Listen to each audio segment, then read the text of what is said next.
Island of the Blue Dolphins, Chapter 21. I did not take Rontu with me when I left the cave that night, and I closed the opening so that he would not follow me, for if the Aleuts had brought their dogs, he would surely smell them out. I went quietly through the brush to the headland. Before I had climbed to the top of the high rock, I could see the glow of the Aleut fires. They had camped on the mesa at the place and the spring they had used before. It was less than half a league from my cave. I stood for a long time watching the fires, wondering if I should move to another part of the island, perhaps to the cave where the wild dogs had lived. I was not afraid that the men would discover me because they worked on the beach or hunted in their canoes all day. It was the girl I was afraid of. The ravine was tangled with brush, which was hard to walk through, but in the ravine grew seeds and roots. Sometime when she was out looking for food, she might wander by the spring and see that it was being used and find my steps leading to the cave. I stood on the rock until the Aleut fires died. I thought of everything I could do, of the different places I could go, and at last I decided to stay in the ravine. The far end of the island had no springs, and if I moved there, I would have no place to hide the canoe which I might need. I went back to the cave and did not leave it until the moon was full. There was little food left. Rontu and I climbed to the headland, and when we passed the house, I saw that 3 of the whale ribs had been cut from the fence. No one was there, or else Rontu would have barked. I waited until the tide was low, which was close to dawn, and filled a basket with seawater and abalones. We were back in the cave before it grew light. The seawater kept the abalones fresh, but when we had to go out again, the night was too dark to find our way to the reef. I therefore had to gather roots. I could never gather many before the sun rose, so I went out every morning until the next moon came.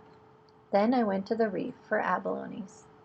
During all this time, I saw none of the Aleuts, nor did the girl come near the cave, though I found her footsteps far down the ravine where she had been to dig roots. The Aleuts had not brought their dogs, which was fortunate, for they would have found Rontu's tracks and followed us to the cave. The days were long for Rontu and me. At first, he would pace up and down the cave and stand at the opening, sniffing through the cracks. I did not let him out except when I was with him for fear he would go to the camp and not come back. After a while, he got used to this and would lie all day and watch whatever I was doing. It was dark in the cave, even when the sun was high, so I burned the small fish I had stored. By their light, I began to make a cormorant skirt, working every day on it. The 10 skins I had taken at Tall Rock were now dry and in condition to sew. All of them were from male cormorants whose feathers are thicker than those of the females and much glossier. The skirt of yucca fibers was simple to make. I wanted this one to be better, so I cut the skins carefully and sewed them with great care. I made the bottom first, putting the skins end to end and using 3 of them. For the rest of the skirt, I sewed the others along their sides so that the feathers ran one way on the upper part and a different way along the bottom. It was a beautiful skirt, and I finished it on the day after the second moon. I had burned all of the little fish, and since I could catch no more until the Aleuts left, I took the skirt outside to work on it there. I had found footsteps to the ravine twice again after the first time, but no closer to the cave. I had begun to feel safe, for the winter storms would soon be here, and the Aleuts would leave. Before another moon, they would be gone. I had never seen the skirt in the sunlight. It was black, but underneath were green and gold colors, and all the feathers shimmered as though they were on fire. It was more beautiful than I thought it would be.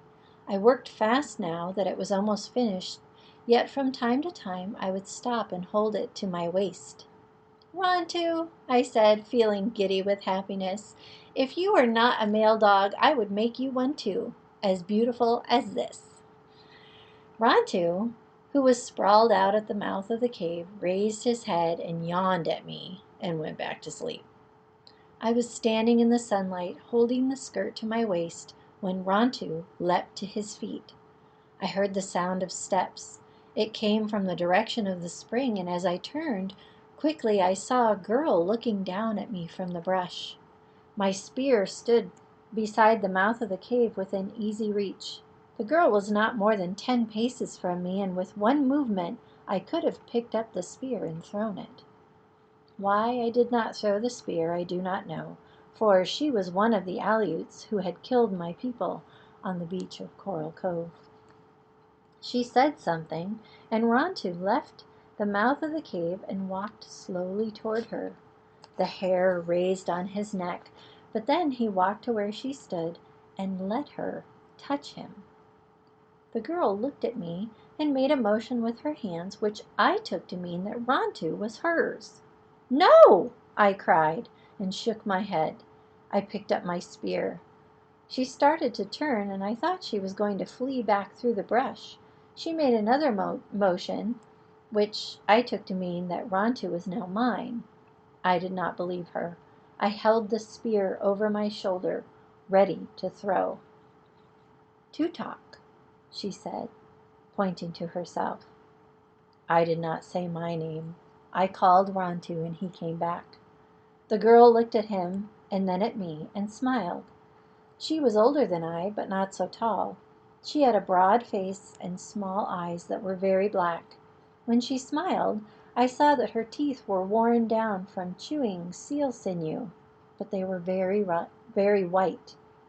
I was still holding the cormorant skirt, and the girl pointed to it and said something.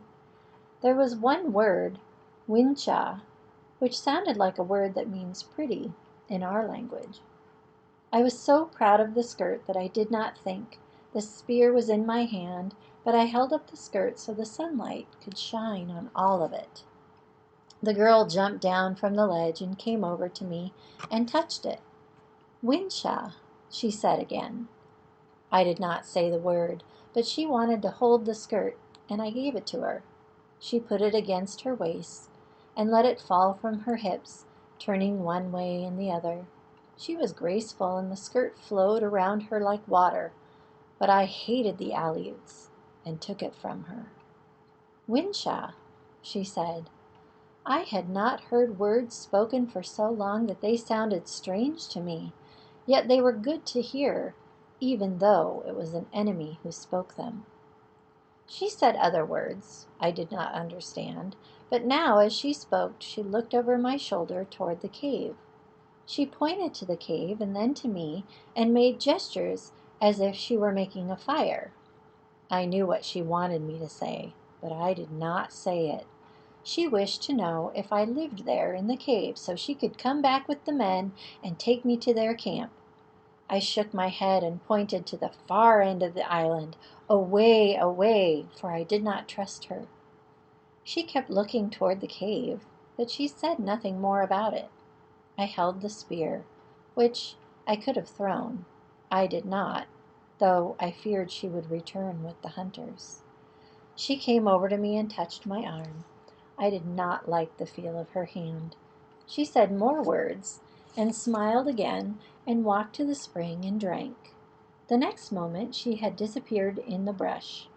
Rontu did not try to follow her. She made no noise as she went. I crawled back to the cave and began to pack things I owned. I had all the day to do it because the men were working and would not return to their camp before night. By nightfall I was ready to go. I planned to take my canoe and go to the west part of the island.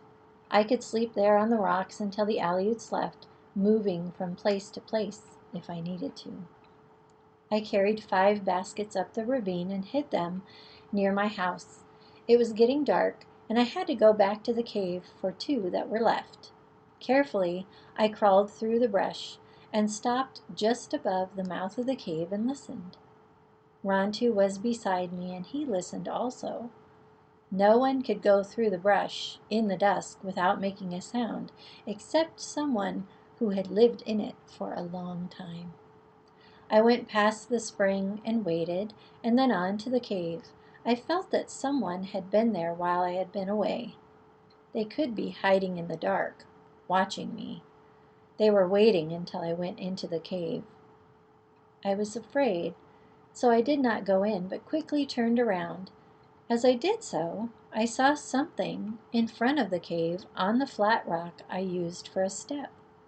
It was a necklace of black stones of a kind I had never seen.